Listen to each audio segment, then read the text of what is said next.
દેશ દુનિયા અને ટેકનોલોજી ખૂબ જ ઝડપથી આગળ વધી રહી છે, જ્યારે અંધશ્રદ્ધામાં જીવતા લોકો હજુ ત્યાં જ રહી ગયા છે।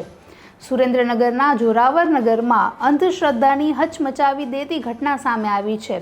જોરાવરનગરના પરિવારના 3 માસની નાનકડી બાળકી જ્યારે બીમાર પડી તો તેને હોસ્પિટલમાં લઈ જવાના બદલે ભુવા પાસે લઈ જવામાં આવી અને ભુવાએ એ માસૂમ શરીરને અગરબત્તીના ડામ આપ્યા। નમસ્કાર, ટકાટક મીડિયામાં આપની સાથે હું છું જાનવી।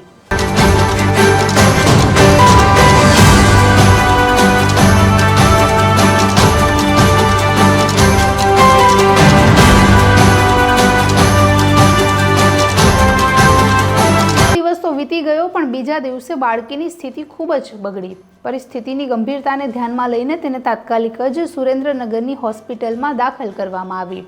ત્યાં ડૉક્ટરે પ્રાથમિક તપાસ કરતાં જ શરીર પર જે અગરબત્તીના ડામ હતા તેના કારણે તેમની વધારે તબિયત બગડી હોવાનું તારણ કાઢ્યું અને રાજકોટની હોસ્પિટલમાં વધારે સારવાર માટે ખસેડવાની પણ સલાહ કરી।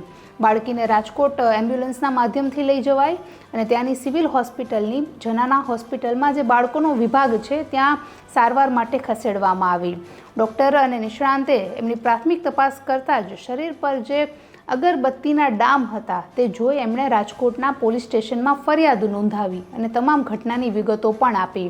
રાજકોટ પોલીસે વાતની ગંભીરતાને ધ્યાનમાં લઈ અને માત્ર 3 માસની બાળકી સાથે જે ઘટના બની તેની જાણ જોરાવરનગરના પોલીસ સ્ટેશનમાં કરી। જોરાવરનગરના પોલીસ સ્ટાફે પણ સહયોગ બતાવીને તાત્કાલિક જ ત્યાંથી રાજકોટ આવવા માટે રવાના થઈ ગયા છે અને ઘટનાની જે આગળની તપાસ કરી રહ્યા હોવાની પણ પ્રાથમિક વાત મળી છે। નગરમાં એક ઝૂંપડપટ્ટી વિસ્તારમાં આ બાળકીનો પરિવાર રહે છે, ખેત મજૂરી કરે છે। ત્યાંના જ ઝૂંપડપટ્ટી વિસ્તારમાં એક ભુવા પણ રહે છે। પરિવાર અને ભુવા બંને એકબીજાના સંપર્કમાં હતા। જ્યારે આ નાનકડી બાળકી જે 3 માસની છે તે વારંવાર બીમાર પડતી, એમને તાવ, શરદી, ઉધરસ જેવી બીમારીઓ રહેતી। પરિવારે પ્રાથમિક સારવાર કરી પણ કશું થયું નહીં। તેથી કદાચ શું સૂઝ્યું કે તેવા સમયે તેમણે 3 માસની બાળકીને ભુવાના હવાલે કરી દીધી અને ભુવાએ અંધશ્રદ્ધાની આડમાં બાળકીના અલગ અલગ શરીરના ભાગ પર અગરબત્તીના ડામ આપ્યા। પરિવાર સાથે પ્રાથમિક વાતચીત કરતા જાણવા મળ્યું કે બાળકી તેમના ભાઈ અને બહેનમાં સૌથી નાની છે। સાથે જ તેમના પિતાને પણ ઘણા સમયથી ગંભીર બીમારી છે।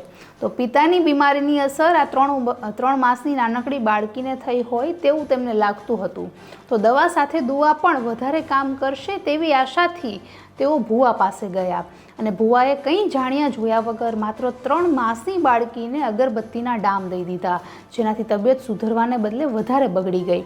તો આ રીતે જે અંધશ્રદ્ધાના જે કિસ્સાઓ છે તે દિવસે ને દિવસે સામે આવતા જ હોય છે, જેનાથી લોકો ઘાયલ થાય છે અને જીવ ગુમાવવા સુધીની ઘટનાઓ પણ બને છે। તો જ્યારે કોઈ પણ વ્યક્તિ બીમાર હોય તેની સાથે આવા શારીરિક ચેડા કરવા કરતાં યોગ્ય સલાહ લઈ ડૉક્ટરને બતાવી અને આગળની તપાસ કરવી એ જ પ્રાથમિક ઉકેલ હોય છે। નમસ્કાર।